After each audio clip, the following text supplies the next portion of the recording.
Algunas escenas de este programa han sido recreadas. Filadelfia, Mississippi, 1964.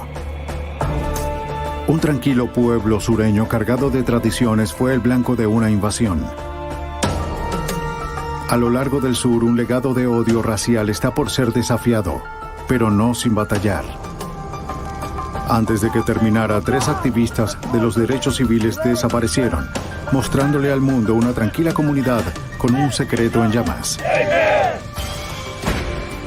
La evidencia se acumula, no hay sospechosos evidentes.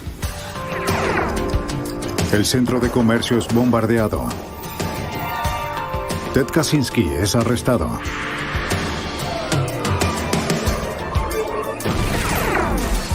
Fugitivo a un prófugo. Los archivos del FBI. En el verano de 1964, Mississippi se encuentra en una encrucijada histórica. No quería estar allí, no tenía opción. Para los afroamericanos, el aire caliente olía a promesas, a derechos civiles. Para la mayoría de la gente blanca, sería un verano de fuerte intolerancia. La violencia se expandía por el sur, pero se detuvo en Filadelfia, Mississippi. Soy Jill Cranston, exdirector del FBI en Nueva York. La desaparición de 3 activistas de derechos civiles dirigió la atención hacia un pequeño pueblo sureño, conocida como la ciudad del amor fraternal. Filadelfia no le estaba haciendo honor a su nombre, puesto que allí la hermandad fue dividida por razas, controlada por hombres escondidos bajo sábanas. Para resolver el misterio de los activistas, el FBI debió infiltrarse y exponer al imperio invisible del Klan. Mississippi, en la década de los 60. La verdadera historia de Mississippi en llamas. Las personas aquí eran como las de cualquier otro lugar, orgullosos de sus pueblos, firmes en sus creencias y reticentes al cambio. Pero soplaban vientos de cambio, y estos vientos llegaban desde el norte de forma implacable. En el verano de 1964, 1000 estudiantes de las universidades del norte se preparaban para ir a Mississippi, para informarles a los afroamericanos sureños sobre sus derechos al voto como ciudadanos. El presidente Johnson firmaría la Ley de Derechos Civiles en julio. De manera ingenua, sería el inicio del fin de la opresión al pueblo negro. Pero las generaciones de odio no pueden ser eliminadas con una simple legislación. La acción de los estudiantes fue encabezada por COFO, Consejo de Organizaciones Federales. Era un grupo multitudinario que unió a diferentes organizaciones con la intención de luchar por los derechos civiles de los afroamericanos. La misión se llamó el Proyecto de Verano. De acuerdo con Joe Sullivan, agente del FBI para ese momento, los locales no lo llamaban de esa forma. Las personas de Mississippi pronto comenzaron a llamarla la invasión de verano de Mississippi, la cual se acercaba y la estaban esperando bastante disgustadas. Ese fue el origen del problema. Mientras la invasión se acercaba, las personas se preparaban para enfrentarla. En el día la vida seguía igual que siempre, y las personas rumoreaban acerca de las desgracias que estaban por llegar. Pero al caer la noche, las palabras se convertían en acciones, y el Ku Klux Klan, el imperio invisible, comenzaba a despertar. No permanecería invisible por mucho tiempo. Los activistas de derechos civiles enfrentándose en Ohio sabían que sus esfuerzos serían confrontados con violencia y terror, pero no tenían idea de qué tan lejos iría o qué tan rápido se intensificaría. Para COFO, Mississippi, con una larga historia de marginación y gran odio racial, era el blanco más difícil de cambiar y el mayor premio.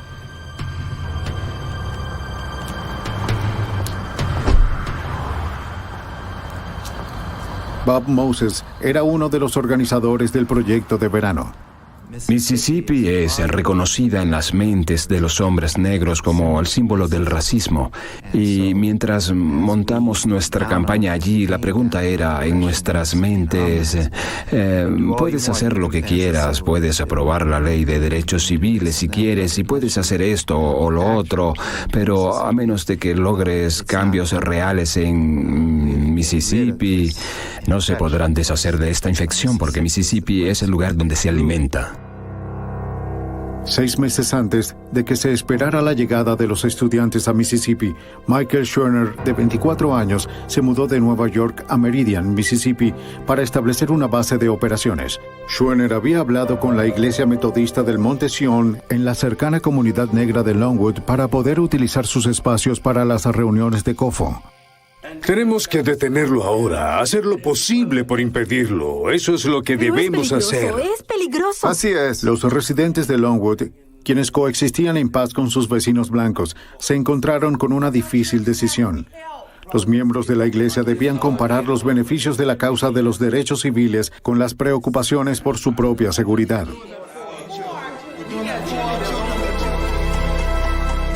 Cuando terminó la reunión, seguían sin llegar a un acuerdo. ¡Vamos, muévanse! Pero el clan decidió por ellos. Varios miembros de la iglesia, incluyendo mujeres, fueron golpeados. ¡Aléjense! ¡Aléjense! ¡Aléjense de mí! ¡Aléjense de mí! ¡Oh! ¡Oh! ¡Oh!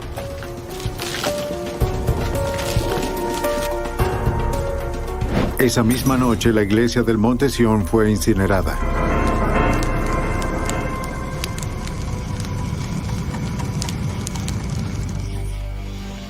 Aunque el incendio nunca fue investigado por las autoridades de la localidad, el FBI abrió un expediente del incidente. Llevaban un registro de las posibles violaciones de leyes federales, las cuales estaban bajo su dominio. Sabían que una vez que llegaran los estudiantes, el verano prometería ser largo y acalorado. El FBI llamó el caso Mississippi en llamas, o MyBurn. Dirigieron su propia investigación preguntándoles a los miembros de la iglesia qué vieron esa noche. Aunque los miembros del clan habían ocultado sus caras, los testigos dijeron ver a un hombre en una camioneta con un sombrero de alguacil, insinuando que la policía local estaba involucrada. No era una sorpresa. En el sur, muchos estaban disgustados con la constante presión del gobierno federal por la integración.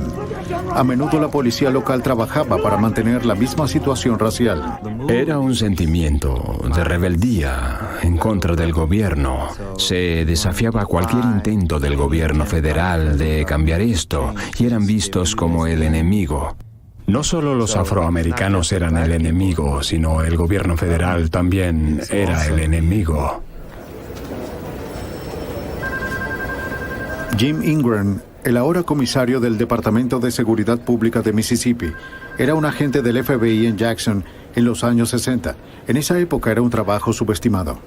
Viajábamos por el estado. Podíamos estar en Natchez, en Filadelfia o estar en Harrisburg, trabajando con crímenes violentos cometidos contra ciudadanos de Mississippi.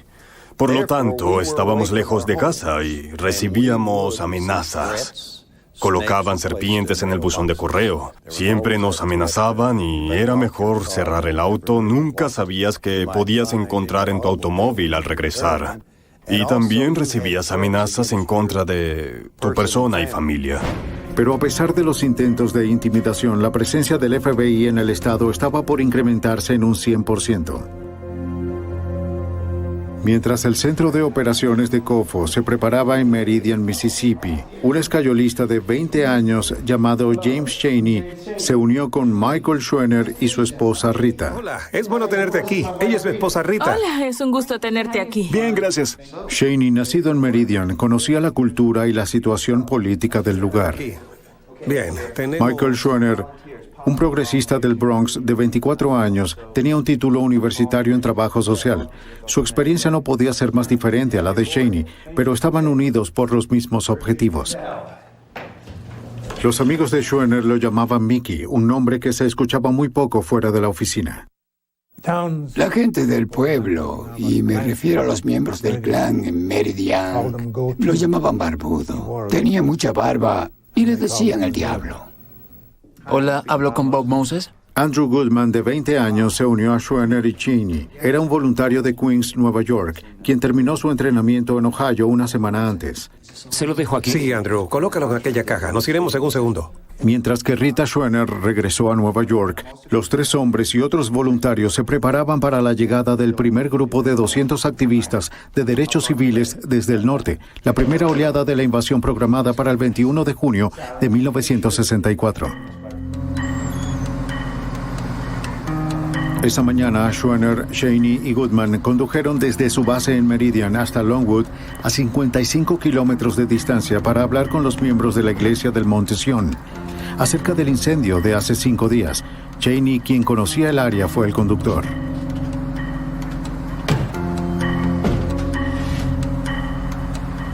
Como líderes de la lucha por la libertad, los hombres sabían que podría haber problemas.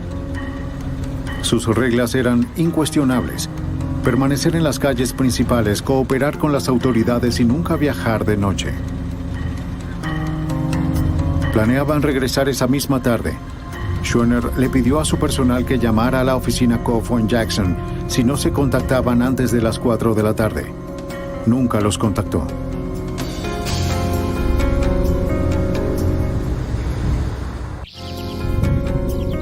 Ya que Mickey Schwerner no llamó a su oficina a la hora programada, el FBI fue contactado.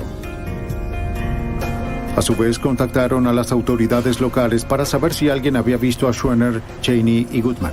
Oiga, ¿qué hace, oficial? No me hable de esa forma. Alguien los vio. De acuerdo con el delegado Cecil Price del condado de Neshoba, el trío estaba regresando de Longwood esa tarde cuando los detuvo a las afueras de Filadelfia, Mississippi, a 60 kilómetros de Meridian.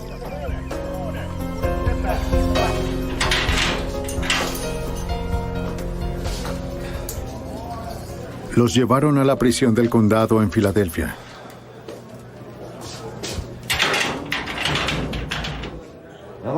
Cheney fue multado por exceso de velocidad. Los otros fueron detenidos por el incendio de la iglesia del Monte Sion. ¿Qué saben de eso? Nada, oficial. Encerraron a Cheney en una celda para prisioneros afroamericanos. Schwerner y Goodman compartían una celda distinta. Sí, señor. No, señor. No se les permitió realizar una llamada hasta la cena, horas después de que su llamada a las 4 p.m. pasara. De acuerdo con otra persona que compartía la celda, cuando la esposa del guardia le dijo que podía hacer una llamada, él la rechazó. Nadie sabe por qué.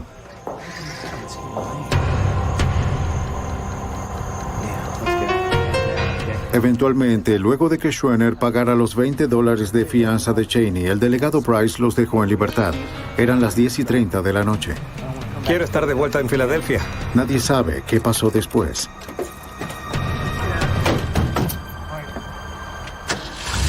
Mientras estuvieran desaparecidos, había esperanza. Si hubiesen aparecido en prisión y hubiesen seguido en la cárcel, había esperanza. El problema fue que los liberaron en algún momento de la noche y luego volvieron a desaparecer. Así que esa situación habla de lo peor. El agente Sullivan también temía lo peor. Sospechaba que los activistas de los derechos civiles no fueron simplemente dejados en libertad, sino entregados al clan. Era un tipo de crimen con el que ya había trabajado. Encerrar y luego entregar a los prisioneros en vez de liberarlos. Conocí ese tipo de cosas. Estaba seguro de que eso era lo que sucedía. La desaparición fue una noticia espeluznante para los estudiantes voluntarios que tenían programado llegar a Mississippi al día siguiente. Pero las personas en todo el estado lo interpretaron de manera diferente. La respuesta de Mississippi es que esto es un engaño y estas personas prepararon esto para llamar la atención del país y luego están escondidos en algún lugar, en Nueva York o en otro lugar. Esto solo es para una gran publicidad. Esa fue la respuesta oficial de Mississippi. Había rumores por todos lados y nos dijeron, creo que apareció en los periódicos también, que estas personas habían preparado una estafa y luego se fueron a Cuba, donde pondrían en ridículo al estado de Mississippi por lo que les había ocurrido a ellos. La investigación comenzó con el delegado Price, la última persona que vio a Schwerner, Cheney y Goodman. Mantuvo su versión de haberlos liberado alrededor de las 10:30 de la noche, pero no explicó en dónde se encontraba él alrededor de una hora después. Para Joe Sullivan, enviado de Memphis para dirigir la investigación, esa era la única pista, y no muy grande. Solo sé que entraron al auto y se dirigían a la ciudad, tal y como les dijimos. La oficina del sheriff fue cómplice. De eso estaba seguro.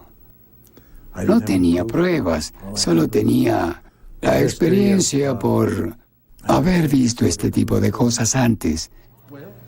Y en ese momento me volví más selectivo acerca de a quién le contábamos lo que hacíamos. El FBI comenzó a buscar algún indicio de los jóvenes. Nadie los había visto, o al menos no lo decían. Luego, el 23 de junio, 2 días después de su desaparición, su camioneta fue encontrada. 2 indios Choctaw de un área cercana habían conseguido el vehículo en llamas la noche siguiente. Había sido incendiada en su totalidad en un área pantanosa llamada Bogue-Chitto Creek, a 15 metros de la autopista cerca de Filadelfia. Cuando supieron su posible significado, llamaron al FBI.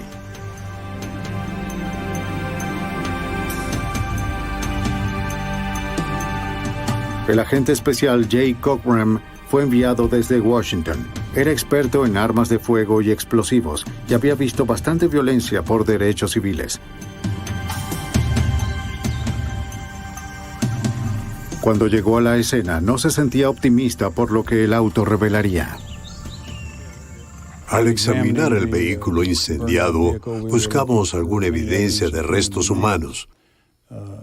También buscamos alguna evidencia que pudiese haber sido dejada que fuera importante para determinar qué ocurrió con los activistas de derechos civiles. El auto estaba destruido y no brindaba pistas. Pero a unos metros, los investigadores hallaron algo prometedor. Un reloj, el cual luego se supo que pertenecía a Schwerner, y las llaves del auto.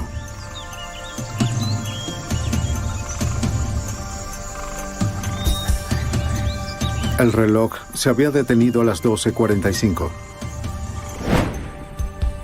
No tomó mucho tiempo para que se supiera la noticia del descubrimiento.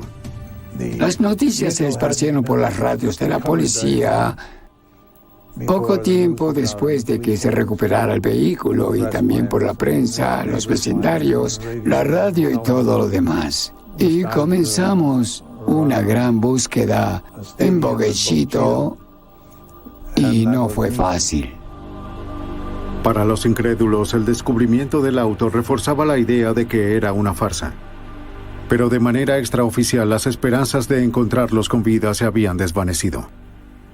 Desde el inicio era obvio que no nos iríamos hasta localizar los cuerpos. El señor Hoover ni el público lo permitiría. Encontraríamos sus cuerpos sin importar el tiempo. El agente Sullivan contactó al director J. Edgar Hoover para pedir refuerzos. Les dije que creían necesitar al menos 25 hombres de inmediato, pero pensé en que necesitaría mucho más si ocurría de la manera que yo temía que sucediera y dijo, ¿de qué estás hablando? Y dije, bueno, necesitaré 100 hombres. Y él dijo, están en camino. Debemos ser rápidos, ¿de acuerdo? Pronto los 100 agentes, apoyados por los estudiantes, se dirigieron a Filadelfia para buscar a Cheney, Schwerner y Goodman. Bien, chicos, vengan. Iremos por aquí. No fue suficiente. Los hombres o sus cuerpos podían estar en cualquier parte.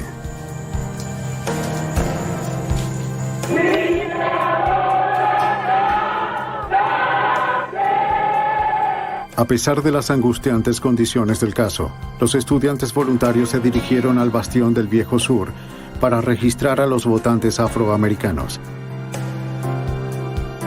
Dixie luchó con todo lo que tenía.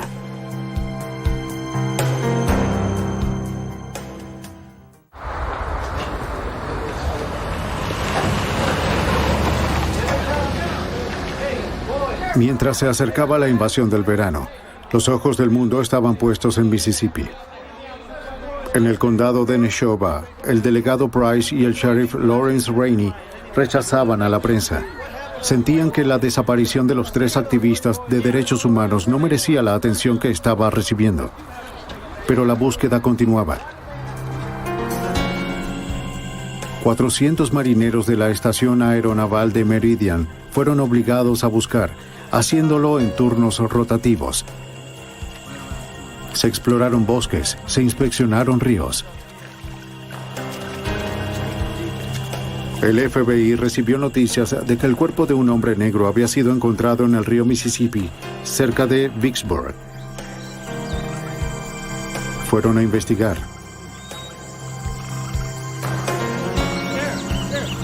A pesar de que Vicksburg estaba a 220 kilómetros, era posible que el cuerpo de Cheney hubiese flotado por el río. Era la única pista que tenían de esta desalentadora búsqueda. Descubrimos que en realidad que este cuerpo no era de ninguno de los activistas desaparecidos. Se determinó que fue una víctima de un linchamiento del Klan. No fue la única falsa alarma de ese verano, ya que otras víctimas del linchamiento aparecieron. Algunos no fueron reportados porque en distintas áreas el Klan era la ley. Encontrar a los activistas desaparecidos era la prioridad del FBI, pero arrestar al Klan era el objetivo final. Mientras continuaba la lucha por el registro de votantes, el caluroso aire de Mississippi ardía con odio. La actividad del Klan se intensificó. Más de 60 casas, iglesias y negocios de afroamericanos fueron incendiadas ese verano, y eso era solo el comienzo. Vi la violencia. Vi los asesinatos. Vi personas quedándose sin hogar. Vi iglesias quemándose a mitad de la noche. Vi vidas perderse por ninguna razón, sin razón alguna, por un grupo que sentía que hacía lo correcto. Para acabar con el poder del Klan en el sur, el presidente Johnson autorizó abrir una nueva oficina del FBI en Jackson, Mississippi. 3 semanas luego de la desaparición de los hombres. De acuerdo con el agente Ingram, los días de benevolencia habían terminado. El FBI se puso manos a la obra. En cuestión de unos pocos meses, tenías a casi 300 agentes trabajando en todo este estado que posee alrededor de 650 kilómetros desde la costa hasta la frontera con Tennessee. Así que cubrimos cada lugar, 82 condados. Teníamos agentes en toda el área. Mientras algunos agentes continuaban la búsqueda, otros tocaban cada puerta esperando encontrar algunas pistas. Las personas eran educadas, pero no cooperaban. La táctica del FBI era dividirlos y vencerlos. Los agentes asistían a las reuniones del Klan, tomaban fotografías, anotaban sus matrículas, hasta que se les pidió retirarse. Para ese momento tenían lo que buscaban. Luego, la siguiente vez que hablamos con ellos, dijeron, no soy miembro del Klan. Bueno, estabas en la reunión del Klan. ¿Por qué estabas ahí? Si no eres un miembro, eres simpatizante. ¿Sabías que ellos hicieron estallar una iglesia? ¿Sabías que explotaron una escuela que quería eliminar la segregación? ¿De esta manera quieres comportarte? Y la mayoría decía no. Nos dimos cuenta de que estas reuniones eran disuasivas para muchos. Algunos dejaron de asistir porque no querían que los visitáramos.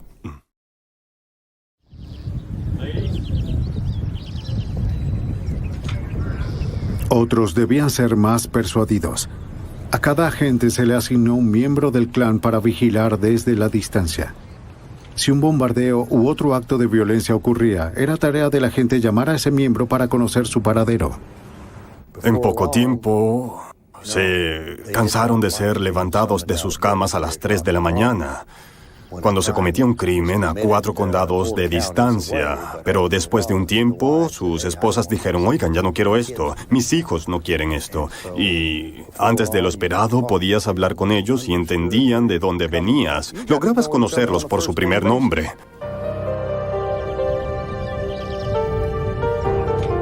Pronto los informantes comenzaron a declarar.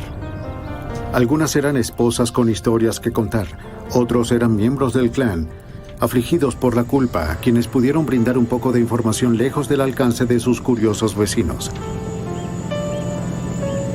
Para incentivarlos un poco más, las organizaciones religiosas y de derechos civiles traían dinero para pagarles a los informantes. Comenzaba a romperse el silencio. Algunos informantes insinuaron que las investigaciones debían comenzar en la oficina del sheriff, aunque Sullivan ya tenía en la mira al sheriff Rainey y al delegado Price.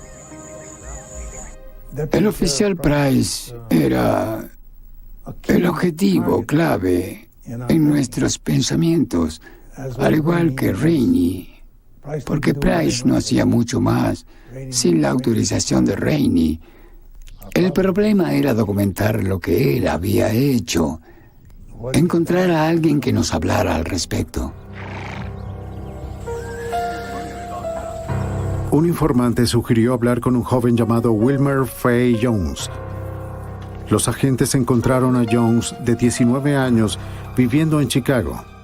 Se había mudado repentinamente de Filadelfia casi 3 semanas antes de la desaparición de los hombres. No fue su elección. Me dijeron en el pueblo que este lugar... Les contó que sus problemas comenzaron el 1 de junio cuando se dirigía a una tienda en Filadelfia para arreglar su anillo de graduación. La mujer detrás del mostrador estaba reticente, pero tomó su anillo para arreglarlo. Poco después, el sheriff Rainey y el delegado Price lo arrestaron. Lo arrestaron por supuestamente invitar a salir a la vendedora. No se le permitió hacer una llamada. ¡Sal de aquí! Cuando fue liberado, justo después de la medianoche, un grupo de hombres lo estaba esperando. Los hombres lo golpearon y lo obligaron a subirse a un camión. ¡Vamos! ¡Adentro! ¡Entra!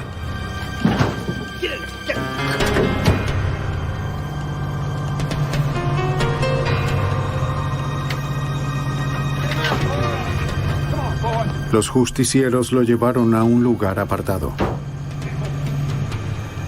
Intentaron obligarlo a confesar que había invitado a salir a la vendedora. Él juró ser inocente. Los hombres estaban preparados para asesinarlo en ese lugar. Pero uno de ellos, al cual llamaban el predicador, le perdonó la vida. Le dijo a Jones que abandonara el pueblo para siempre o sería hombre muerto. ¿Me entiendes? ¡Vámonos de aquí! ¡Vámonos! Jones tomó el siguiente bus que salía del pueblo. La historia que Jones contó sonaba como un posible modus operandi que pudo ocurrir con Schwerner, Cheney y Goodman. Pero quizás no fueron tan afortunados para escapar con vida. Ahora teníamos evidencia adicional de lo que ocurría con las personas que eran llevadas a prisión de forma ilegal y eran desechadas de una forma u otra. Si ya había sucedido una vez en el condado de Neshoba, seguro que ocurriría una vez más.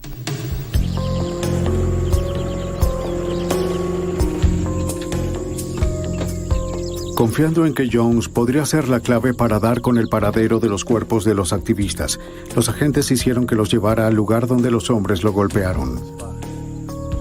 La búsqueda en el área no arrojó pistas. Sí, ¿Dónde allí me están los golpearon. cuerpos? Pero había un informante que Sullivan había mantenido en secreto, manejándolo con cuidado, ganando poco a poco su confianza. Sí, su identidad no será revelada. Él habló con la condición de permanecer en el anonimato. Su identidad sigue protegida incluso hasta el día de hoy, ya que aún su vida podría correr peligro. Solo se le conoce como el Señor X. Si alguien aún consideraba que la desaparición de los 3 activistas era una farsa, su opinión estaba por cambiar. El informante estrella del FBI estaba por hablar. El 31 de julio de 1964, el señor X accedió a hablar con el agente Sullivan.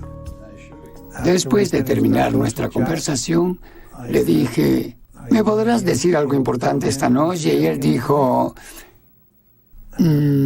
¿puedo decirte dónde están enterrados los cuerpos? Y le dije, dime dónde.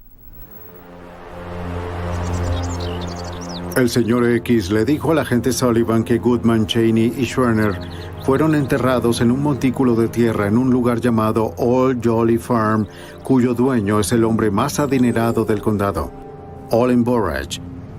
Pero los agentes no podían ir allí de inmediato. Sabían que sus movimientos estaban siendo estudiados por el clan. No querían que supieran que les informaron acerca de la ubicación de los entierros. Se emitió una orden de registro a la granja Old Jolly. Sullivan envió al agente Cochran y a los demás a la represa. Cuando llegaron, se dieron cuenta de que en este lugar no se utilizaban barras ni palas. El montículo de tierra todavía en construcción era de 168 metros de largo, 6 metros de alto y 3 metros a lo largo del tope.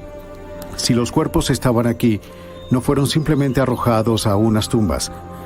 Al contrario, la represa fue construida sobre ellos. Los agentes querían mantener la excavación en secreto. Eso sería difícil.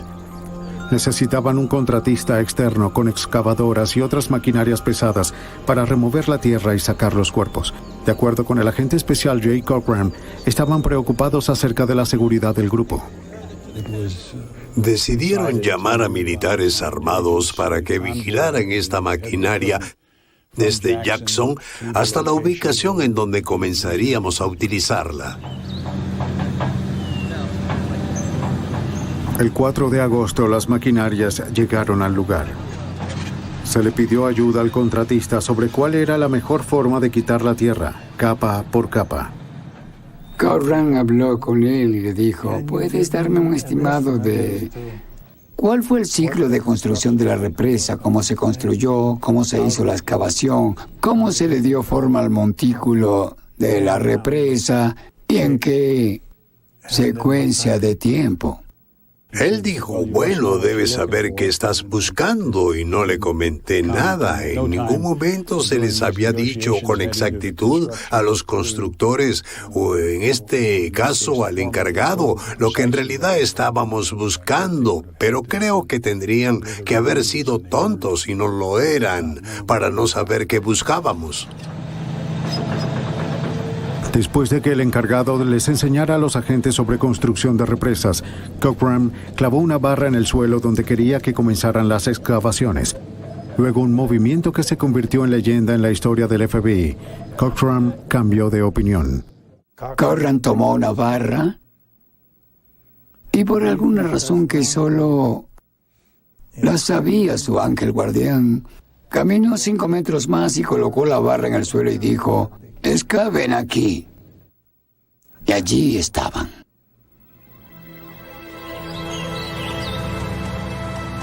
El trabajo comenzó a las 8:30 de la mañana. Progresó con lentitud. A las 2:45 el agujero tenía 4 metros de profundidad. Y el pésimo olor a muerte era inconfundible. Dejaron las máquinas a un lado para utilizar palas de jardín más delicadas. Mientras el sol se hacía más fuerte, el hedor aumentaba y contaminaba el ambiente. Una plaga de moscas anunciaba a los agentes el desagradable éxito. Poco después de las 3 de la tarde se encontró el primer cuerpo a unos 4 metros. Era Mickey Schwerner, identificado por el contenido de su billetera. El siguiente en ser encontrado fue Goodman, seguido por Cheney. Es muy difícil de describir. Es quizás es la experiencia más triste que alguien puede vivir. Es una ilustración gráfica de la crueldad de un hombre hacia otro. Matar a estas personas sin ninguna razón imaginable. Los cuerpos fueron enterrados hacía más de un mes. Era imposible determinar de inmediato la causa de la muerte.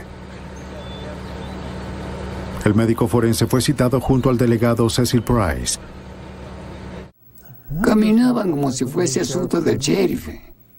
Encontraron un cuerpo, ¿qué tal eso? Era bastante normal en realidad. Price y el forense sacaron los cuerpos del lugar para que pudieran ser trasladados al Hospital Estatal de Jackson. Cecil Price los sacó a todos. No ayudé con ninguno. Dejé que las autoridades locales que tenían jurisdicción sobre los crímenes hicieran su trabajo. Así no podíamos ser acusados de confundir o perturbar la evidencia o algo por el estilo.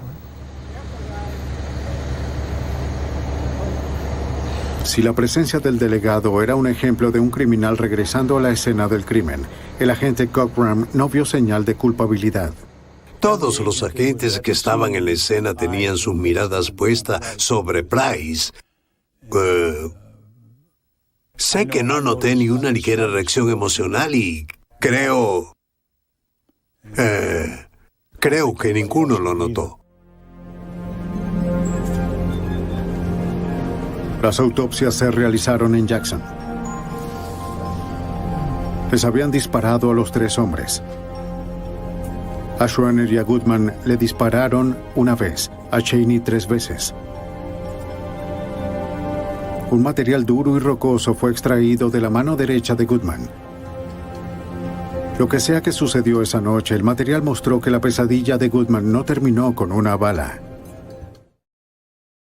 Tras unos análisis del material realizados posteriormente en el laboratorio, se determinó que era un polvo similar del maquillaje o relacionado al componente de arcilla presente en la tierra de la represa.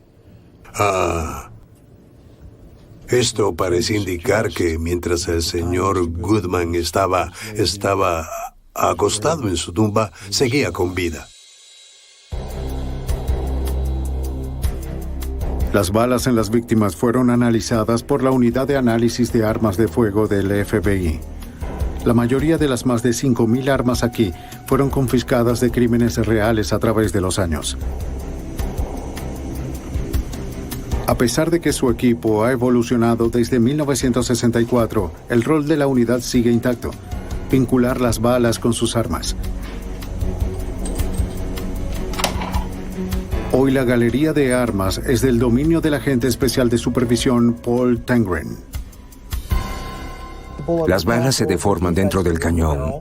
Y esos defectos son únicos y específicos de esa arma de fuego. Y el patrón de marcas que obtiene al pasar por estas deformaciones es como la huella dactilar de un arma.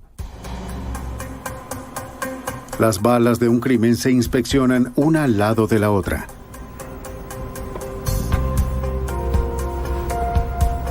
Si fueron disparadas con la misma arma, el microscopio de comparación crea una imagen continua de las marcas en ambas balas. Las balas disparadas desde armas distintas simplemente no coinciden. Tengo muchas marcas y muy pocas coincidencias. Y eso es lo que normalmente se vería al tener 2 balas disparadas de 2 armas del mismo tipo. Utilizando técnicas parecidas, el FBI determinó que Cheney recibió disparos de 2 armas diferentes de calibre .38. Los restos demostraron que los hombres fueron disparados desde cerca. El costo de las balas utilizadas para matar a los 3 hombres fue de unos 25 centavos. De pronto, para las personas del condado de Neshoba, la desaparición de los activistas de derechos civiles dejó de ser una farsa o un truco publicitario. Esto fue un momento decisivo. Los racistas pusieron un límite al asesinato de blancos. De acuerdo con el agente Jim Ingram, el FBI dejó de ser visto como el malo.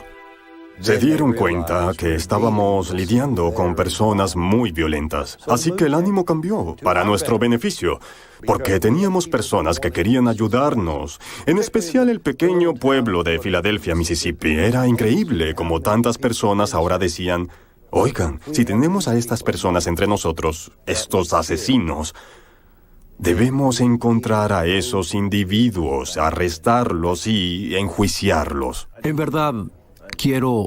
El sargento de la policía de Meridian, Wallace Miller, era un respetado miembro del clan que ya había visto suficiente. Quería dejar de ser parte del clan, pero el FBI lo convenció de que se quedara. Ahora el FBI tenía un espía, y los muros impenetrables del Imperio Invisible habían sido violados. Debemos hacerlo y eliminarlos a todos. Tenemos que ver la cruz. ¡Ku Klux Klan! ¡Ku Klux Klan! ¡Por América! El sargento Miller demostró que no estaba involucrado en el asesinato de los 3 activistas. Él ayudó al FBI dando información acerca del crimen cometido por sus compañeros del clan. Otros también estaban declarando. Nadie sabía qué estaban pensando los demás. La información comenzó a llegar. De los interrogatorios a varios informantes, el FBI recopiló una lista con los nombres de los miembros del clan que podrían estar involucrados.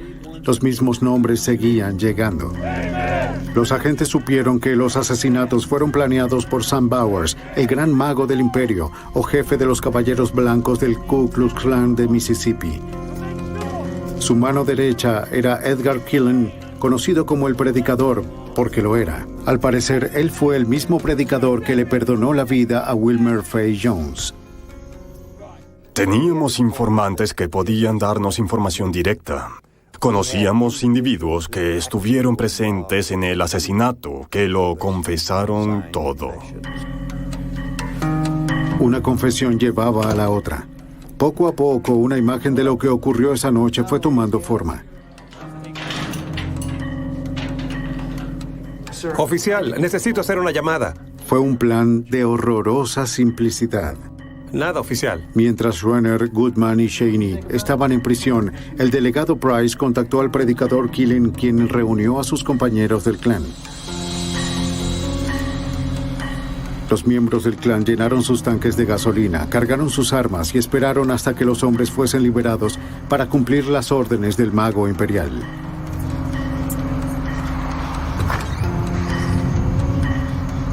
Cuando los 3 activistas fueron liberados a las 10:30 de la noche, el clan estaba listo. Debemos regresar rápido. Tenemos que apresurarnos. ¿Tienes las llaves del auto? Conduce. No quiero regresar a Filadelfia. Salgamos de aquí.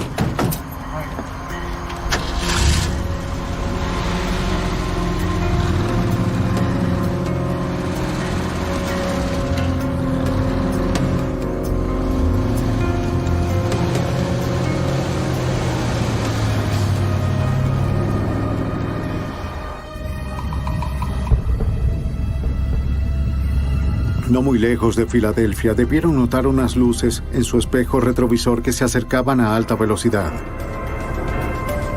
Aceleraron esperando poder huir de ellos, excediendo los 160 kilómetros por hora. El auto de uno de los perseguidores se averió, pero 2 persistieron. La patrulla del delegado Price era uno de ellos. Encendió las luces intermitentes. Cheney se detuvo.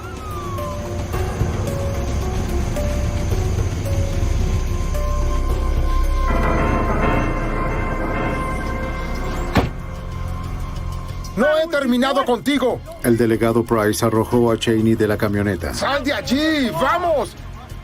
¡Silencio! Desearás no haber estado aquí, muchacho. Tú me hiciste perseguirte, tú. Schwenner y Goodman fueron llevados a la parte trasera del auto. ¿A dónde vas? Mientras Cheney intentaba seguirlos, Price lo golpeó con su garrote y lo metió en su auto.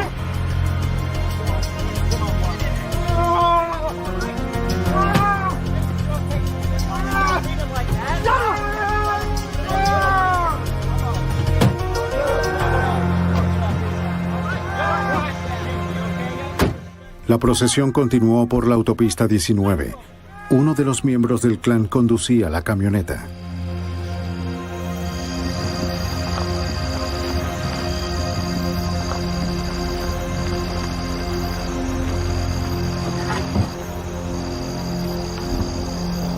Los asesinatos ocurrieron con rapidez.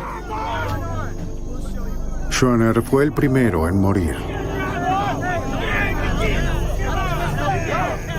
Los autos se detuvieron en un camino de tierra, lo sacaron del auto, le dieron vuelta y le dispararon a quemarropa.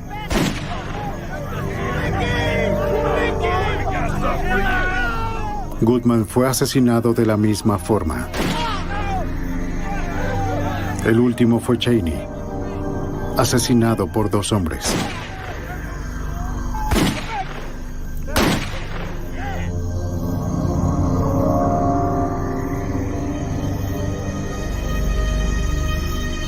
Subieron los cuerpos a la camioneta. Los estaban llevando a la granja Old Jolly, donde se encontraba la excavadora, lista para ocultar la evidencia a 15 metros de profundidad. Por último, llevaron la camioneta al lago. La llenaron de gasolina y encendieron un fósforo.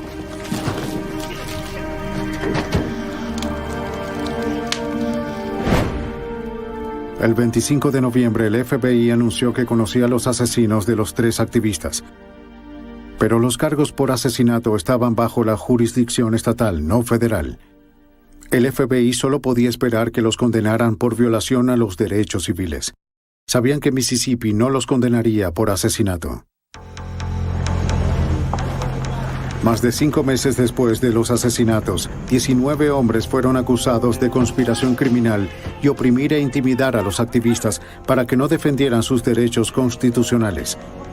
Otros 2 fueron acusados de tener conocimiento sobre el crimen. Todos pagaron su fianza y fueron liberados. El 10 de diciembre se llevó a cabo una audiencia previa al juicio. Cuando entiendes la importancia de la evidencia física que habíamos sido capaces de recolectar, las fotos de la represa, las fotos de los cuerpos, las autopsias, el auto incendiado, entre otros, teníamos enormes cantidades de evidencia circunstancial para registrar las confesiones. Así que era un importante caso el que resolvimos y fuimos afortunados de tener a 2 fiscales sobresalientes. Consideramos que la evidencia era extraordinaria, pero también sabíamos que eran momentos difíciles para Mississippi, que no todo el mundo pensaba como nosotros. El juicio del gobierno federal estuvo mal casi desde el comienzo. Durante la audiencia, el juez se negó a firmar confesiones o testimonios escritos por parte de los principales testigos. El gobierno insistió en el caso y el 11 de enero el gran jurado condenó a 18 hombres, incluyendo al oficial Rainey y al delegado Price. Pero los cargos pasaron de ser delitos graves a delitos menores. El caso perdió fuerza hasta 1966, cuando la Corte Suprema de los Estados Unidos decretó que podían aplicarse cargos por delito mayor. 3 años después de los asesinatos, el 9 de octubre de 1967, el juicio se llevó a cabo en la Corte Federal de Meridian. Durante 10 días el país esperó el veredicto. Pero no hubo ninguno. No hubo acuerdo en el jurado. Y de inmediato, las personas que se encontraban dentro de la corte de Meridian, Mississippi, comenzaron a reír y abrazarse con alegría diciendo: «Oigan, ganamos». No llegaron a un acuerdo. El juez dijo: «No, ustedes van a regresar». Y regresaron para seguir deliberando. A la siguiente mañana, el 20 de octubre de 1967, llegaron a un veredicto.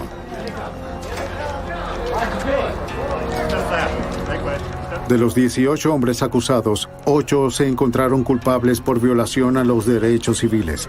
incluyendo al mago imperial Sam Bowers y al delegado Cecil Price. Se necesitaron más de 3 años para que se hiciera justicia, aunque al final se aplicara a medias. Bowers recibió la sentencia más severa, solo 10 años. Cecil Price recibió 6 años. El oficial Rainey y el predicador fueron absueltos. Ninguno de los hombres acusados fueron juzgados por asesinato. Muchos de ellos aún viven en Mississippi, y aunque existen rumores de volver a abrir el caso de Mississippi en llamas, todas las evidencias fueron destruidas hace años por orden de la Corte. El odio que dividió a la nación no fue erradicado tan fácilmente. De acuerdo con el activista de los derechos civiles Bob Moses, lo que ocurrió en Mississippi fue el inicio de la llegada de grandes cambios. Lo que ha cambiado en Mississippi es que antes de los años 60, Mississippi se consideraba un estado aparte del resto del país, un lugar que iba a desafiar al país a cualquier costo para mantener su idea de segregación racial. Y ahora es justo igual al resto del país, por lo que Mississippi se volvió como cualquier otro estado de este país. Las donaciones ayudaron a reconstruir la iglesia del Monte Sión.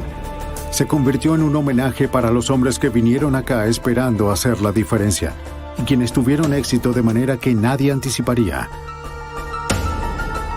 Mickey Schreiner y Andrew Goodman fueron enterrados en Nueva York. La tumba de James Chaney está en las montañas a las afueras de Meridian, donde quedó marcado el odio de los vándalos.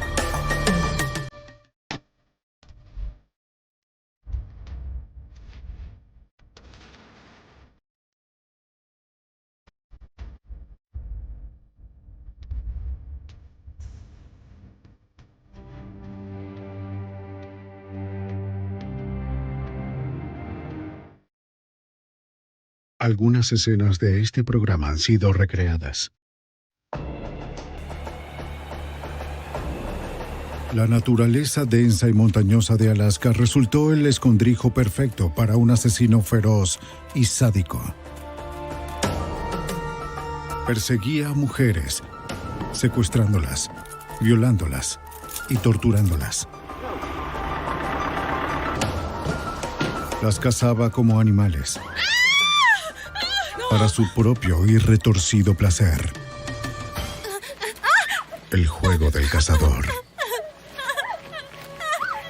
Ella era una modelo joven que buscaba una oportunidad.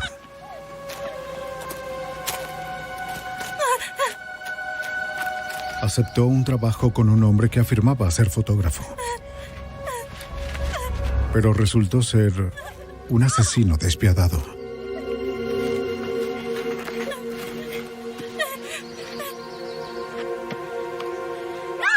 No fue su primera víctima. O la última.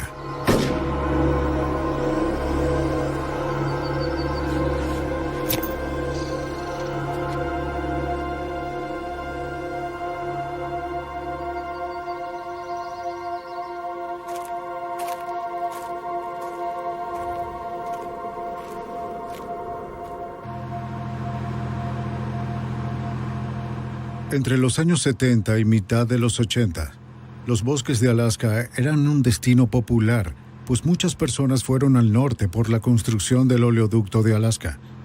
La población aumentó. El 13 de agosto de 1982, 2 oficiales fuera de servicio de la ciudad de Anchorage cazaban alces cerca del río Kinnick, a unos 30 kilómetros de la ciudad. Todo está muy tranquilo aquí. Sí. Mientras avanzaban por el bosque denso, se encontraron con restos humanos parcialmente enterrados. Los dejaron tal como estaban.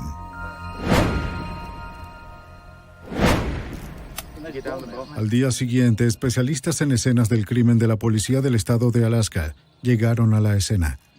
Los crímenes del área caen bajo la jurisdicción del estado.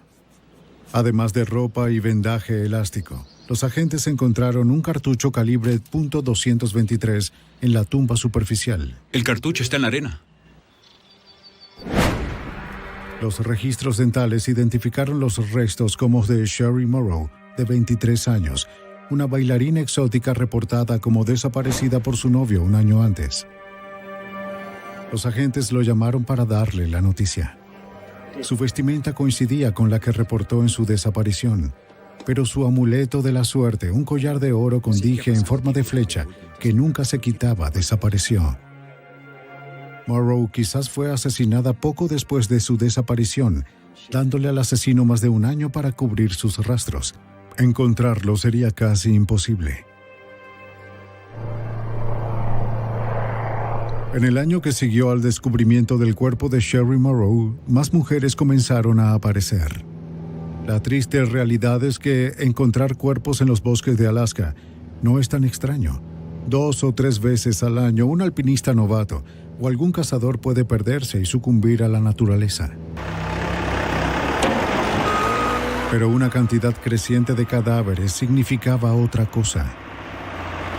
Durante la construcción de una carretera nueva el 2 de septiembre de 1983, un equipo desenterró restos de un esqueleto humano cerca de donde se encontró el cuerpo de Sherry Morrow un año antes. Los huesos llevaban un buen tiempo ahí. Hasta no hace mucho, esta área del río Kinnick era tan apartada que solo se podía llegar por bote o avioneta. Los restos fueron identificados como los de Paula Golding, de 17 años, una secretaria desempleada que se mudó a Alaska desde Hawái. Llevaba 5 meses desaparecida. Igual que Sherry Morrow, tomó el trabajo de bailarina exótica para ganarse la vida. E igualmente se encontró un cartucho calibre .223 en el lugar. Para el agente estatal de Alaska, Wayne Van Clausen, la conexión era aterradora. En ese momento, todo comenzó a volverse aterrador para todos porque el perfil era el mismo. Eran bailarinas exóticas de los clubes del centro. Pero fue entonces cuando tuvimos la idea de que teníamos un asesino en serie suelto. 2 cuerpos se habían encontrado, pero ahora los oficiales creían que había más. Comenzaron a revisar reportes de personas desaparecidas. Muchos de esos reportes eran de bailarinas exóticas, pero que desaparecieran no era algo inusual en Alaska. La desaparición de personas se considera de baja prioridad. Pues según la ley, si eres un adulto tienes derecho a estar desaparecido. Y teníamos casos en los que estas chicas solo saltaban a un avión y desaparecían. Entre 1980 y 1983, 12 mujeres fueron reportadas desaparecidas. Eso representaba solo una fracción del total no reportado. Los oficiales se preguntaban cuántas de estas mujeres eran víctimas del asesino. Eso sería difícil de determinar. Los oficiales estatales de Alaska enviaron la evidencia de la escena del crimen de Sherry Morrow y Paula Golding al laboratorio del FBI en Washington, D.C. para su análisis. El FBI realizó pruebas de balística en ambos cartuchos para determinar si fueron efectuados por la misma arma. Los oficiales estatales esperaban que los resultados les suministraran evidencia sólida de que la misma persona cometió ambos asesinatos. Los resultados del laboratorio fueron concluyentes. Ambas mujeres fueron asesinadas con el mismo rifle de largo alcance. No había duda, los oficiales de Alaska estaban lidiando con un asesino en serie. Mientras comenzaban su búsqueda en los bosques, los oficiales de Anchorage lidiaban con sus propios problemas.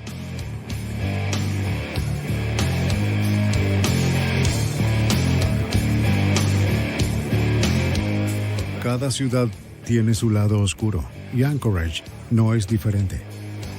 Excepto que en Alaska las noches son más largas y oscuras. En los 70 y los 80, Anchorage era una ciudad fronteriza. Los hombres venían a trabajar y las mujeres lo hacían para calmar su soledad. A algunas mujeres les atraían los clubes nudistas porque esperaban ganar dinero fácil. Otras, buscando algo más digno, trabajaban en los clubes hasta que algo mejor surgiera. Para muchas, eso nunca ocurrió.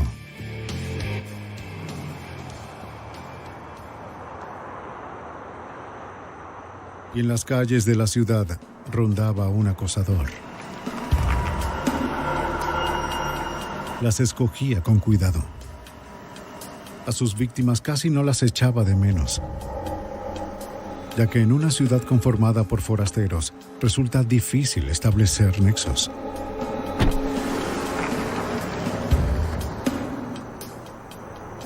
Algunas de las mujeres que desaparecieron de Anchorage aparecieron a salvo, otras nunca lo hicieron.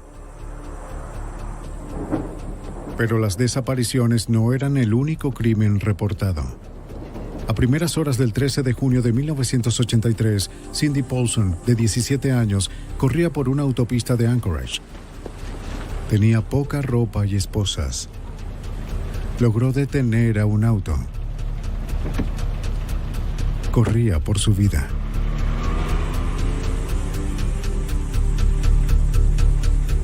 El conductor la dejó en su motel. El recepcionista llamó a la policía de Anchorage. Señorita Paulson. Un oficial le quitó las esposas y trató de calmarla. Permítame quitarle El oficial de la policía, Greg Baker, recuerda el incidente. La encontramos esposada y con poca ropa. Fue muy convincente. Estaba muy asustada, muy atemorizada. Y nos contó su historia. Paulson, que era prostituta, le dijo a Baker que resultó engañada la noche anterior. Lo describió como muy delgado, desaliñado, de 1,80 m de estatura, con lentes y tartamudo. Pensó que no parecía un tipo peligroso. Pero tan pronto se subió en su auto, la esposó y le colocó un revólver con mango de madera en su cabeza.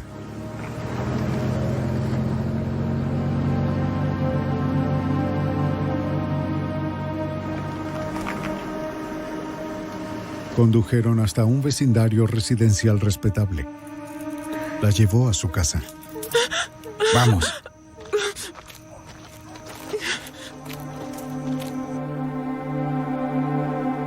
El lugar estaba bien cuidado y lleno de trofeos de caza. Tenía una cadena colgando del techo de la sala. La encadenó y la desnudó.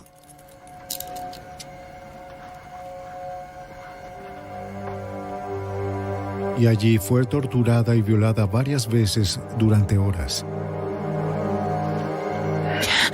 Fue horrible. Luego se fue a tomar una siesta, dejándola ahí. Puso mis manos así. Pero no había terminado. Dijo que la llevaría a su cabaña en el bosque. ¡No! Si trataba de llamar la atención de alguien, la mataría y también a esas personas. ¡Muévete! Le dijo que ya tenía su coartada preparada. ¡No, por favor! Sus amigos mentirían por él. Nadie creería su historia. Se dirigieron al aeropuerto. Pudo verlo subiendo un arma a una avioneta. También vio su oportunidad para escapar. Su única oportunidad de salvar su vida.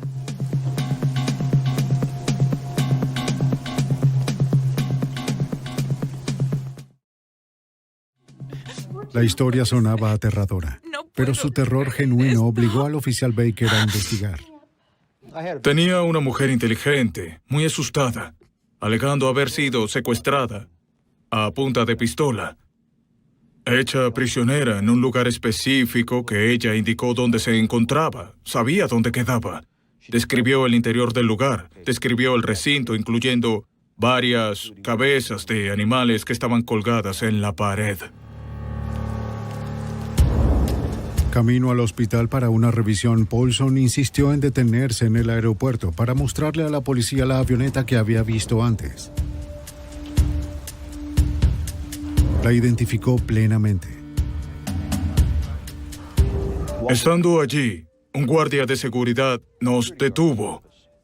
Describió el auto de la misma forma que Cindy lo hizo y, de hecho, nos dio el número de matrícula. Ese número de matrícula confirmó la dirección, o al menos al área en la que Cindy nos había indicado que se encontraba la casa. La policía acudió al lugar para hablar con el dueño del auto.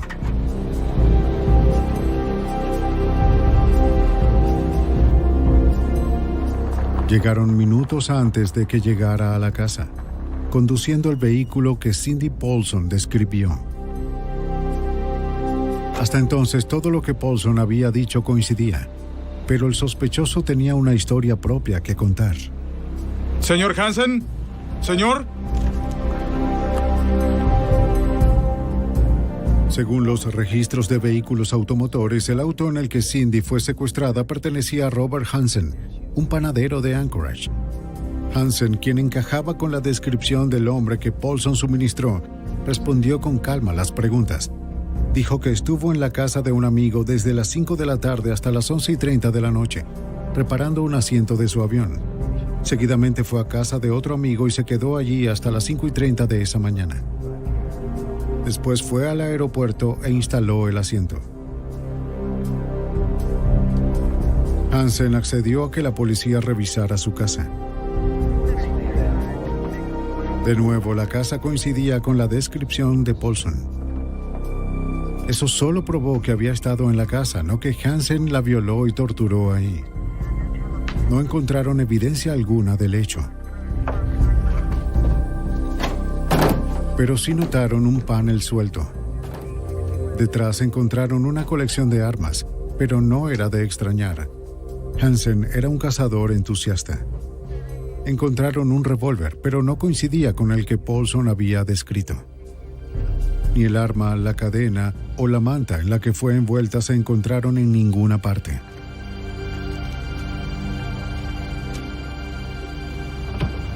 El auto de Hansen lucía limpio. La policía de Anchorage no encontró nada que encajara con la historia de Paulson. Las coartadas fueron corroboradas y verificadas. Y el señor Hansen fue liberado luego de la revisión de su casa. ¿No encontraron nada? Paulson, alterada aún por su experiencia, pudo identificar a Hansen de una serie de fotografías. Pero cuando se le dio la oportunidad de hacer la prueba de polígrafo, se rehusó. ¿Una prueba? Su profesión le creaba un recelo inherente hacia la policía. Y a estos un recelo inherente hacia ella. No la haré. No creo que pueda. Sintió que nunca iba a ser tomada en serio. No creo que pueda hacerlo. Poco después se fue de la ciudad por un tiempo para tratar de dejar atrás esa pesadilla. Las autoridades de Anchorage también desestimaron el caso. Debido a que las coartadas fueron verificadas, a que tenían problemas con las continuas idas y venidas de Cindy Paulson. Y, por supuesto, por su estilo de vida, me enteré que el caso había sido suspendido por el Departamento de Policía de Anchorage. La policía no había reunido una evidencia sólida que conectara su historia con la de Robert Hansen. Pero para el oficial Greg Baker, esto no había terminado. Era el único oficial que creía en la historia de Paulson y no la abandonaría. El depredador de las calles de Anchorage seguía allá afuera, libre para cazar más víctimas. Hasta mañana. Robert Hansen, el sospechoso principal del secuestro y violación de Cindy Paulson, fue liberado por falta de evidencia sólida. El oficial Baker seguía intrigado. Últimamente, la policía de Anchorage lidiaba con lo que parecía algo más que reportes de mujeres desaparecidas que involucraban a prostitutas como Paulson, o bailarinas exóticas, o mujeres que escaparon. La declaración de Paulson de que estuvo a punto de ser subida a un avión solo reforzó sus sospechas inquietantes sobre Hansen. La llevó al aeropuerto donde volarían lejos, con la historia de que si mantenía las esperanzas, la regresaría y la dejaría ir. Cindy fue inteligente para saber que sería un viaje sin retorno, al igual que yo. Era solo cuestión de juntar las piezas y darse cuenta de que él era sospechoso por lo de las bailarinas desaparecidas. El supervisor de Baker suspendió la investigación sobre Robert Hansen, pero Baker no podía dejarlo así. La historia terrorífica de Cindy Paulson tenía muchos detalles como para no investigar. Nadie, excepto Baker, la escucharía. Continuó su investigación. En la superficie, Baker no encontró nada en los registros de Hansen que levantara sospechas. Se mudó a Anchorage desde Iowa hacía 16 años y abrió una panadería. Fue un gran éxito. Tenía una esposa e hijos y, excepto por su tartamudeo, se adaptó muy bien. Cuando no estaba en la cocina, Hansen disfrutaba volar su pequeña avioneta, una Cup Piper Super Cup. Ya en tierra, se dirigía al bosque. Era un buen ciudadano, no encajaba en el perfil típico de asesino en serie. Existían muchos otros vagando por Alaska que encajaban con ese perfil. Ellos no tenían compañías, no tenían familias. Hansen sí. Tenía todo que perder. Frank Rothschild era fiscal asignado en el caso de Paulson. Bob el panadero. Los agentes y la policía solían ir a esta tienda de rosquillas todo el tiempo. Solía ser un lugar conocido, tenía una panadería y todos lo conocían. Era un sujeto agradable y trabajador. Sin conocer sobre la investigación que hacía el oficial Baker en Anchorage, los policías estatales seguían buscando a su asesino en serie. Seguían encontrándose cuerpos en los bosques de Alaska. Los agentes formaron un equipo de trabajo para estudiar las semejanzas entre las mujeres desaparecidas y las víctimas del asesino. Esperaban encontrar algún elemento común que los llevara a un sospechoso. Hasta que las autoridades supieran más, le informaron a las bailarinas y a las prostitutas que actuaran sobre seguro.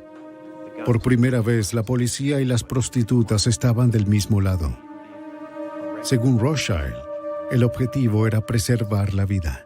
El deber de las fuerzas policiales era y sigue siendo asesorar a estas mujeres que trabajan en algunos de esos clubes y también en las calles para que se cuiden y advertirles que había un sujeto maniático que secuestraba y mataba personas. Un poco más de investigación reveló que el historial criminal de Hansen era extenso. 12 años antes, en 1971, fue arrestado 2 veces por secuestro, violación y asalto con arma letal. Eran crímenes que reflejaban una inquietante semejanza con lo sufrido por Cindy Paulson. Baker no pudo suministrarle esa información a su supervisor. El caso de Paulson había sido suspendido de forma oficial y Baker así desafiaba a la autoridad. Eso lo dejó sin alternativas. En aquel momento reuní todos los informes y antecedentes que pude encontrar del señor Hansen y entonces se los llevé a los agentes.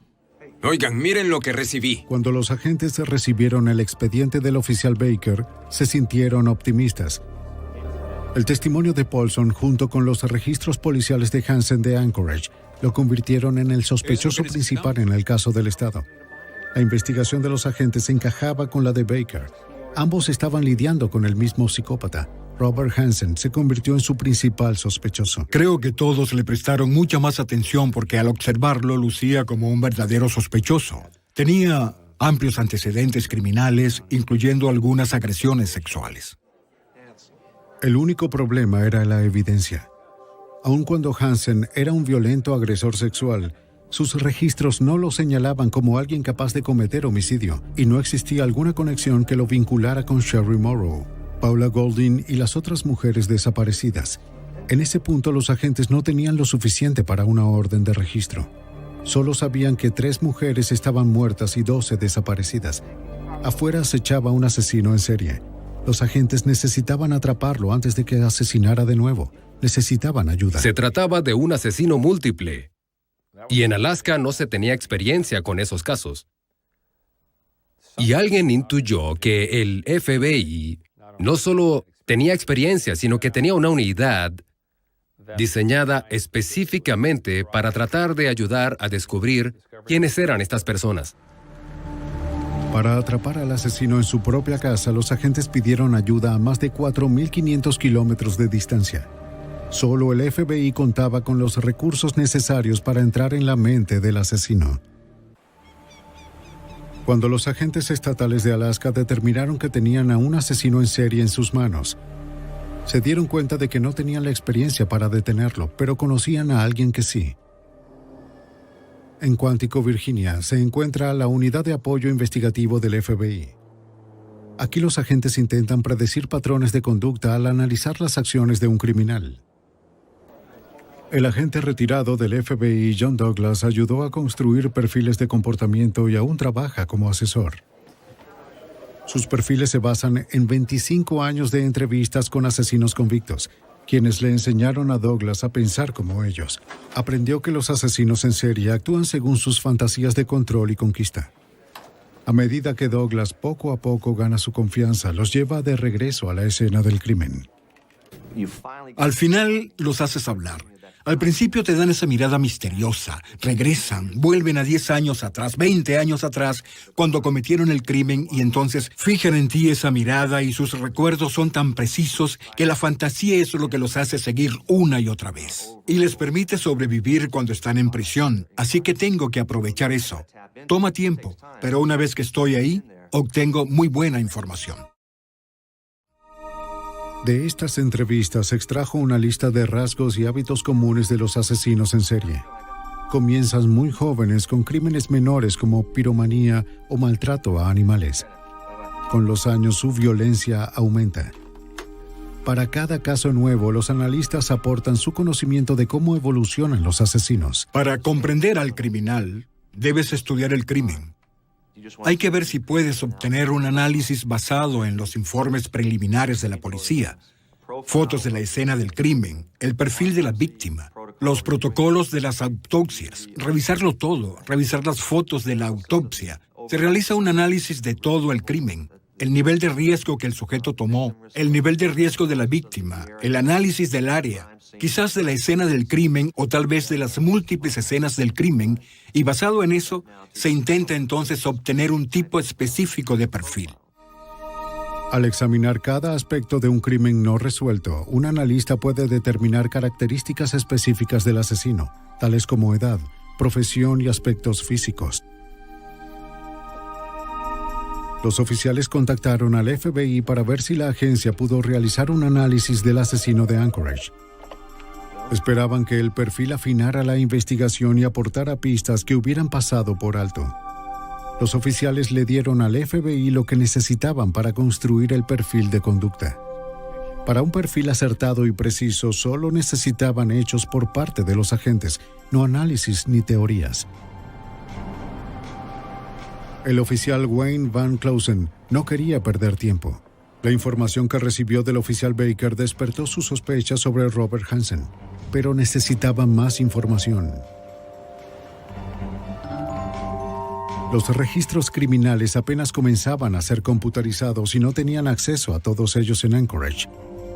Mientras el perfil era desarrollado, fue a la capital, Juneau, a reunir registros de Hansen de los archivos de las Cortes Superior y Suprema. En su misión para reunir hechos, Van Clausen investigó cada ciudad en la que vivió Hansen. Encontró informes de Robert Hansen que se remontaban a 1961. Se llevó todo lo que pudo cargar. El resto lo envió en un camión y se dirigió a casa. Mientras estuvo en Juneau, el FBI obtuvo un perfil criminal del asesino en serie. El hecho de que fuese tan prolífico significó para Douglas que el asesino tenía los medios para pasar desapercibido en la comunidad, alguien que trabajaba de forma independiente. Casi como el dueño de una empresa, le gustaba pasar tiempo al aire libre, ya que los cuerpos fueron encontrados en zonas boscosas remotas. Puesto que cazaba prostitutas, Douglas concluyó que al asesino le costaba hablar con mujeres, tenía baja autoestima y creció sintiéndose como un marginado. Basándose en asesinos con perfiles similares, Douglas aportó una característica específica para explicar la causa de esos sentimientos de inadecuación. Un rasgo que tenía un parecido inquietante con uno de Robert Hansen. El rasgo que nos impactó fue cuando dijeron que podría tratarse de algún tartamudo o alguien que balbuceaba, con un defecto del habla.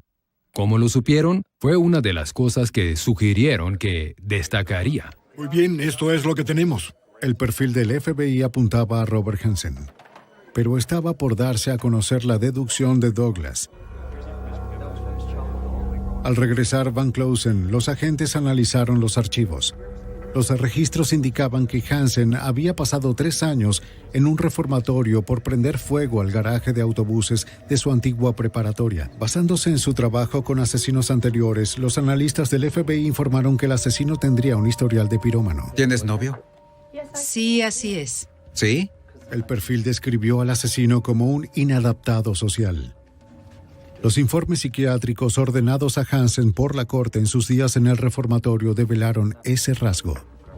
Estoy algo ocupada en este momento. No quise ser grosero, ni... Su tartamudeo era una barrera social que socavaba su autoestima. Siempre que trataba de refinar su personalidad, era rechazado. Si no, llamaré a seguridad. Nunca olvidó la frustración. El perfil indicó que el asesino aprendería a vivir como un miembro más de la sociedad, mientras sus perversiones pululaban dentro de él. Su registro mostró que a sus 30 años, Hansen comenzó a trabajar en una panadería.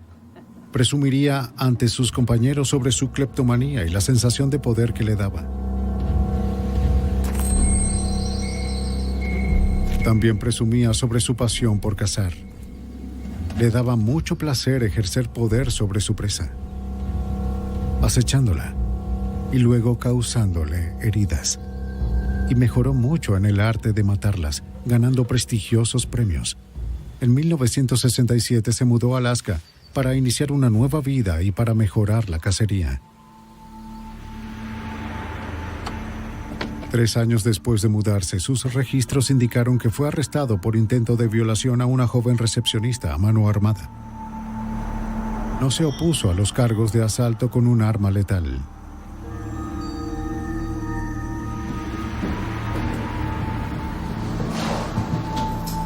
Poco más de un mes después, fue imputado por el intento de agresión a una mujer de 18 años que siguió a su casa. Este hombre se involucró en casos de robo apenas llegó a Alaska, en casos de secuestros, y le hicieron evaluaciones psiquiátricas que mostraban que era muy inestable, con toda clase de fantasías extrañas. Fiel al perfil, Hansen parecía un ciudadano respetable, por lo que los tribunales fueron indulgentes. En una oportunidad afirmó tener pérdidas de memoria y recibió tratamiento psiquiátrico y 5 años en un programa de inserción laboral. Secuestró a una de sus primeras víctimas fuera de una cafetería, la llevó a una cabaña en la naturaleza y la violó a mano armada. Ella tenía 17 años en ese momento. Por supuesto, me dijo que si llamaba a la policía me perseguiría y me mataría. Me dijo que era un hombre de negocios excepcional. Nunca mencionó mientras duró la violación, ni antes ni después de eso, que estaba casado, pero sí que era un hombre de negocios excepcional y que yo solo era una niña y nadie me creería. Y tuvo razón. Todo lo que los analistas dijeron del agresor de las matanzas en serie encajaban con el sospechoso Robert Hansen, un hombre de verdad peligroso que pasaba desapercibido dentro de la multitud. Mientras los policías se concentraban en Hansen, se dispersaron para buscar más víctimas en el área del río Kinnick, donde 3 cuerpos habían sido encontrados. Creían que las bailarinas que aún estaban desaparecidas podrían estar enterradas cerca de las otras tumbas, pero los agentes no encontraron nada. El área era muy grande y remota como para cubrirla por completo. A pesar del perfil tan convincente del FBI de los antecedentes policiales, los agentes no tenían nada tangible como para relacionar a Hansen con los asesinatos. Sus registros policiales eran muy antiguos y la evidencia muy circunstancial como para tener peso en el tribunal. Los investigadores esperaban que Cindy Paulson pudiera ayudar. Era la única víctima sobreviviente a la ola de asesinatos de Hansen. Tal vez podría recordar algo más de su experiencia. Paulson dio otra declaración, pero esta vez pudo identificar una de las armas que Hansen tenía en su posesión. Aparte de Paulson, Hansen no había sido implicado en una violación o secuestro por más de 10 años. Pero con la esperanza de fortalecer su caso y establecer un patrón de conducta, los investigadores buscaron otra víctima de Hansen de años anteriores, cuya experiencia coincidiera con la de Paulson. Aunque esta primera víctima ya no viviera en el área, los agentes la rastrearon y le pidieron su ayuda. Recibí una llamada de Alaska preguntando si me gustaría colaborar con la sentencia del señor Hansen. Me dijeron que había asesinado, hasta donde sabían, a 7 mujeres. Y me explicaron que la última víctima se escapó. Aceptó testificar cuando fuese el momento, pero los agentes aún tenían un caso débil. Aunque los agentes estaban seguros que iban por el camino correcto, no tenían suficiente para probar que Hansen era un asesino en serie. De acuerdo al oficial de Anchorage, Greg Baker, Hansen sabía que las autoridades tramaban algo. Una mañana estaba conduciendo y necesitaba comprar unas rosquillas para el turno. El señor Hansen estaba ahí. Estaba parado en una ventana y decoraba pasteles, cupcakes y galletas. Y recuerdo observarlo y me mantuvo la mirada y se podía notar que estaba nervioso. Continuó colocándose glaseado en el pulgar y eso me gustó. Lo que haremos será Aunque los investigadores tenían a Hansen en la mira, aún carecían de evidencia para relacionarlo de forma directa con los crímenes. Pero como Hansen encajaba tanto con el perfil, Douglas voló a Alaska para revisar el caso e informar a los agentes y al fiscal Frank Rothschild sobre cómo proceder con este sospechoso. Douglas creía que Hansen era el asesino en serie. El cazador ahora era la presa. Así que la misión era ofrecerles un buen análisis. ¿Tenía él la capacidad de cometer un crimen así? La respuesta era sí. Creía en la prostituta y creía que era capaz de cometer esos crímenes. La idea de Douglas era llevar a Hansen para interrogarlo, mientras que al mismo tiempo revisaban su hogar. Para obtener una orden, los investigadores necesitaban enumerar artículos que creían estaban en la casa. Sabían que tenían que buscar el arma que Cindy Paulson describió y la que disparó las balas encontradas en las tumbas de Sherry Morrow y Paula Golding. No era suficiente. Necesitaban algo más, algo que probara la culpabilidad de Hansen, de forma contundente.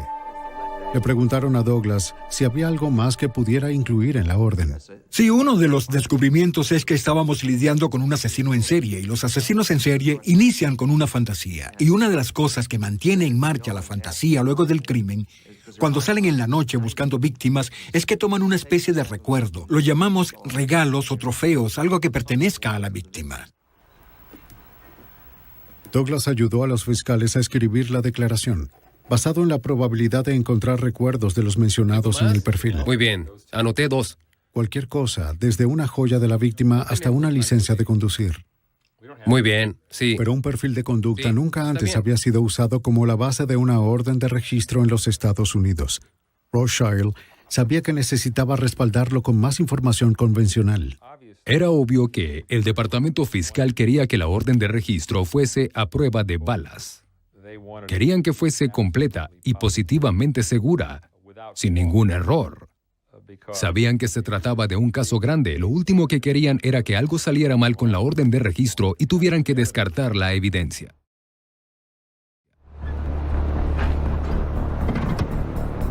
El informe se extendió 48 páginas.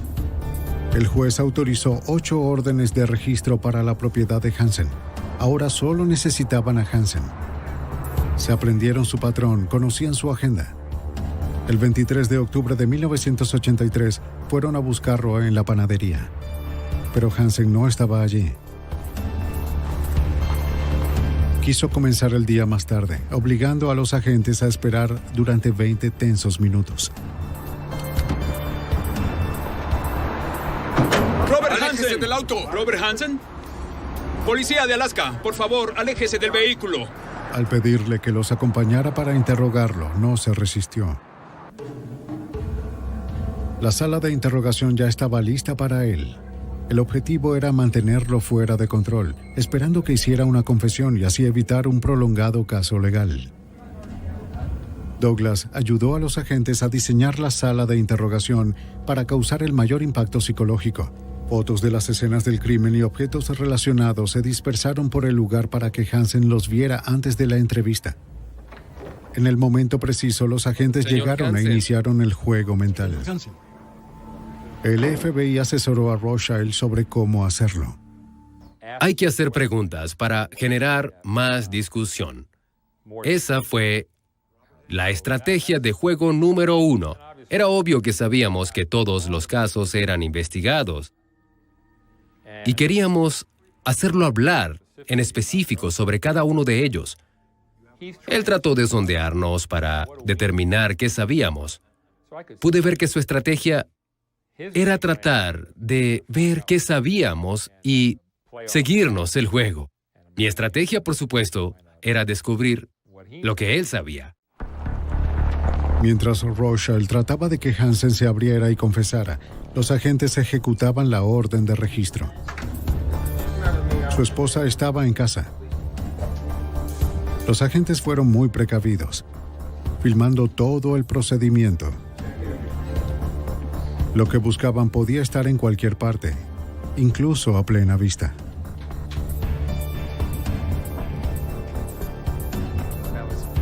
Hansen sabía que los agentes habían accedido a sus registros policiales y psicológicos. No les dio a las autoridades nada que no supieran ya. Habló sobre su infancia dolorosa, su estricta familia, su ira. Admitió recoger a bailarinas y prostitutas a principios de los 70 y lo mucho que le enfurecía que trataran de aumentar sus tarifas, pero negó amenazar a ninguna de ellas, no admitió nada. Mientras Hansen contaba su historia y su casa era revisada a fondo, otros agentes se dirigieron a su panadería y al aeropuerto para revisar su avión. Ambos lugares estaban limpios. La casa fue el punto principal de la investigación. El registro cuidadoso de la habitación en la segunda planta produjo un descubrimiento curioso e inquietante. Un mapa aéreo de la región marcado con 37X. Parecían estar apiñadas, sobre todo cerca del área donde se encontraron los cuerpos. Pero había docenas de marcas más que de cuerpos, al menos hasta el momento. Los investigadores siguieron hasta el ático. Bajo el material aislante, los agentes hallaron armas. Entre las que encontraron estaban un pequeño rifle 14 Ruger .223, como el usado para asesinar a Sherry Morrow y a Paula Golding, y un revólver con mango de madera parecido al que Cindy Paulson describió. ¿Diga? El equipo de búsqueda le informó a Van Closen las buenas noticias. ¿Les resulta familiar? ¿Las ha visto antes? La red se estaba cerrando sobre Hansen. Y él lo sabía, pero no estaba listo para hablar. Aún. El interrogatorio continuó por horas. No parecía probable alguna confesión. Yo nunca la he visto. Mientras los agentes recolectaban evidencia, el caso se esclarecía más. Una amiga y vecina de Hansen se acercó, curiosa por lo que sucedía. Estaba asombrada por las noticias. Luego hizo una confesión que destruyó la última parte de la historia de Hansen. Les contó a los agentes que su esposo apoyó a Hansen con su coartada, la noche del secuestro de Cindy Paulson. Mintió para proteger a su amigo sin caer en cuenta de lo grave que eran los cargos en su contra. El esposo llamó después a la policía y se retractó de su declaración. La coartada de Hansen se evaporó. A medida que la búsqueda continuaba, los agentes encontraron la evidencia más incriminatoria hasta ese momento. Una evidencia que Douglas sabía que debía estar por ahí en alguna parte. Encontraron el collar de Sherry Morrow y otras pertenencias de las mujeres asesinadas o desaparecidas. Habían encontrado el alijo de trofeos de Hansen. Los investigadores llamaron a la estación. A pesar de que tenían a Hansen donde querían, seguía sin confesar. Pero tenían lo suficiente para encerrarlo por el caso de Cindy Paulson. La fianza se fijó en $5,000. Ahora los investigadores tenían tiempo para armar el caso en contra de Hansen como un asesino en serie. Llamaron a la víctima anterior para ver si aún quería cooperar. En ese momento ellos pensaron que había asesinado a 11 mujeres, que si seguía interesada en ser testigo, pero sentían que en verdad me necesitaban porque él no había confesado. ¿Hay noticias? 3 puntos en el mapa encontrado en su habitación coincidían con las ubicaciones de los cuerpos encontrados por los agentes. Otra X marcaba la ubicación de un cuerpo encontrado por la policía de Swart años antes. Se presumió que las X restantes señalaban las tumbas de más víctimas, docenas de ellas. Observar el mapa, sin duda, era escalofriante. Porque creíamos en el mapa. El mapa era un conteo de cuerpos. Él mantuvo el rastro. No tenía recortes de prensa. Él tenía el mapa. Cuando los agentes pensaron que tenían suficiente para condenar a Hansen por al menos 4 asesinatos, lo confrontaron a él y a su abogado con la evidencia. Hansen no pudo refutarlo. No tenía dónde esconderse.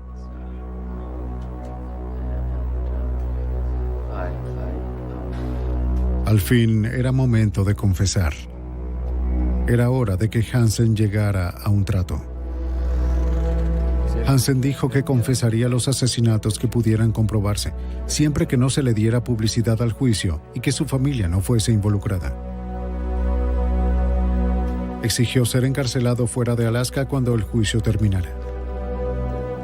A cambio de solo 4 condenas, aceptó mostrarle a los agentes dónde estaban enterrados otros cuerpos. Los investigadores llamaron a la víctima anterior para darle las buenas noticias. La tercera vez que llamaron me dijeron que había confesado y que no me necesitarían.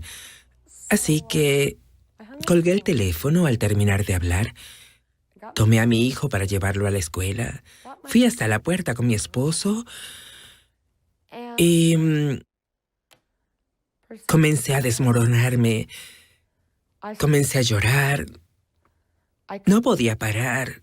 No tenía control de la situación. Me controló a mí. Podía ver cada una de esas mujeres cómo murieron. Tal vez cazadas como perros, heridas y perseguidas. En su confesión, Hansen describió cómo llevaba a sus víctimas al bosque y las cazaba como presas. Durante los 12 años que vivió en Alaska, violó a más de 30 mujeres y desarrolló muchas estrategias para capturarlas. Una vez se encontraba a un objetivo factible, alguna mujer solitaria como Sherry Morrow. Se hacía su amigo y acordaba encontrarse en un lugar de comida rápida. Si era bailarina o aspirante a modelo, le ofrecía pagarle por fotografiarla. Llegaba temprano y permanecía en su auto. De esa forma se aseguraba de si la mujer llegaba sola y de que no tenía a nadie esperándola en el estacionamiento, sin testigos. Luego entraba a encontrarse con su nueva víctima.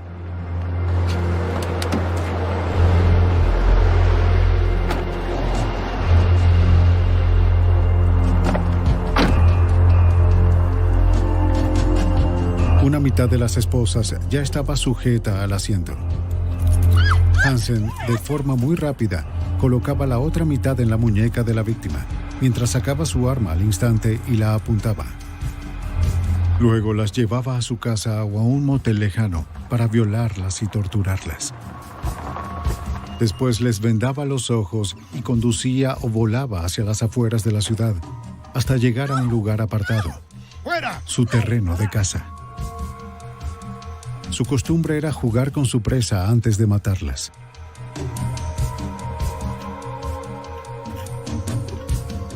Hansen confesó que en el verano del año 83 diseñó lo que llamó su plan de verano. Enviaba a su familia lejos para llevar a sus víctimas a la casa. Una vez que terminaba con ellas, se deshacía de ellas en la naturaleza. Cierra la 26. El 27 de febrero de 1984, Robert Hansen fue condenado por asesinar a 4 mujeres y sentenciado a 461 años de cadena perpetua sin libertad condicional.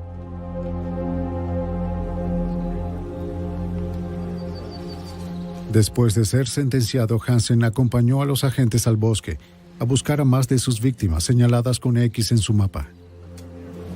Se encontraron un total de 8 víctimas. Algunos lugares del mapa no se exploraron.